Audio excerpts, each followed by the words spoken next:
Recently, one of the top guys who display their entire life on a camera, who has more bedazzled jewelry on his wrist than a 12-year-old girl. The kids love this guy. The brain rot he produces is quite excellent, I've heard. Mr. Ishowspeed gets into a little jiu-jitsu scuffle with a 115-pound woman and learns the power of jiu-jitsu. So we're going to break down the beautiful jiu-jitsu displayed by this UFC strawweight. Hopefully this inspires Ishowspeed to get into some jiu-jitsu, and I think he'd be great at it. He's a tremendous athlete and would pick it up very fast. He doesn't look too terrible for somebody who hasn't trained here, so let's break it down. Let's cut Speed some slack, though. He's rolling with some Joe Schmo 115-pound woman, some chip off the old block. He's rolling with a UFC strawweight who's also a black belt, Vanessa Demopoulos. Sorry if I butchered that name, but she's got great jiu-jitsu. Jiu-jitsu's her thing. She's displayed it inside the octagon here with these beautiful armbar finishes. So with that, let's just keep that in mind and give Speed some slack, but let's get into the actual footage. We start off with Vanessa stalking Speed. Speed's like, oh, she's a girl. I'll take it easy. Gets behind her. Has a nice little cross wrist grip here. Vanessa spins out of it. They get into over-unders, and Vanessa hits this beautiful inside trip off balance, takes Speed down. Speed overpowers her, gets her on bottom. Not bad oompa there, but Vanessa hits him with that beautiful clamp guard there and puts Speed down. Speed is like, what is going on here? He goes back in. Now Vanessa is on top, and she now hits him with a nasty go-go plata. Big brothering Speed here with the head taps. Pat my head, monkey. She lets him reverse him once again. Now gets that foot in front for a nasty go-go plata choke. And Speed is like, what just happened? You just got go-go plata, brother. That is embarrassing.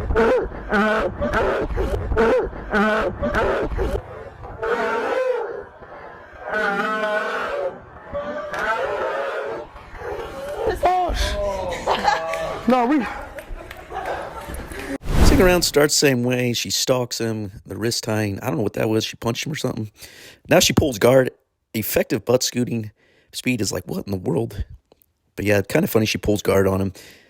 Even though she's a UFC fighter, she can pull guard. Now she stands back up, stalks him with the wrist once more.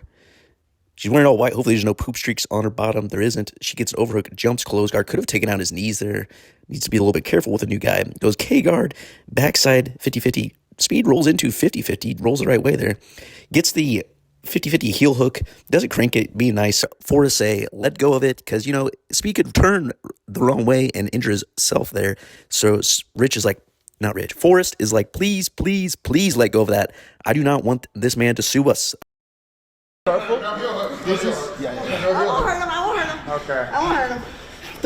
What is he doing? No, don't. It's on the knee. Be careful.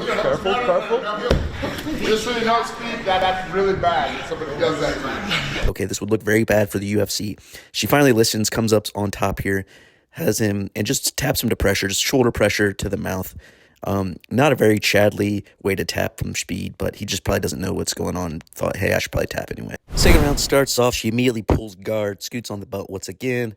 Speed showing some fancy footwork. Not a bad idea to try to go around the guard, try to get away from the legs. But she stands back up, stalks him once more. He is like, what is this wizardry? She tries to go donkey guard. Speed's not buying it, not falling for the trap. Rolls into a guard once again. Speed is not engaging. I wouldn't engage either if I just got go-go plotted and shoulder pressure tapped.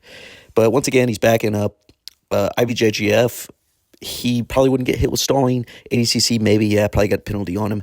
But yeah, still, a lot of this, until once again, she jumps into close guard. Again, not a good idea. Somebody who's never rolled before, you could take out their knees and buckle them. But she leans back with this double arm lock, giving him a little hyperextension, but lets go of it. Comes on top. He literally cannot tap. Probably doesn't even know how to verbal tap. She gets into mount, hits the Americana, the classic big dude move, and that is it for Speed. Speed is blown away by this jiu-jitsu stuff. Gets mad, slaps the mat. Typical trial class guy who just sees red and thinks he can just, muscle his way through things, but learns out the gentle art is much harder than it appears. Things keep happening right now.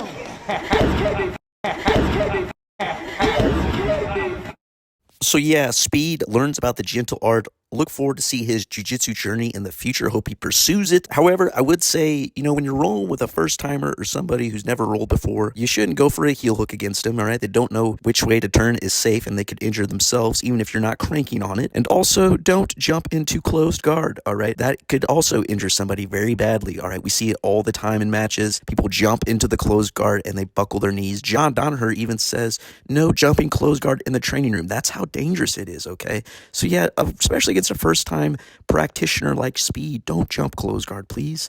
And yeah, you see injuries from heel hooks even when there's experienced competitors rolling, okay? Just freak accidents can happen. Very dangerous positions. That's why, Silva was freaking out when she had the heel hook locked in and when Forrest Griffin was freaking out, because those aren't exactly safe positions, especially with somebody who's never rolled before. So yeah, stay safe out there, Chads. I hope you enjoyed this video. If you did, like and subscribe. Also, if you want to support the channel, please check out some of the affiliates down below for some gear, for some supplements, for some coffee that has some protein in it, some Chad coffee called Strong Coffee, and some stuff to wash your butthole with, as in Johnny Slicks. So I appreciate you, Chads. Appreciate you watching. See you next time.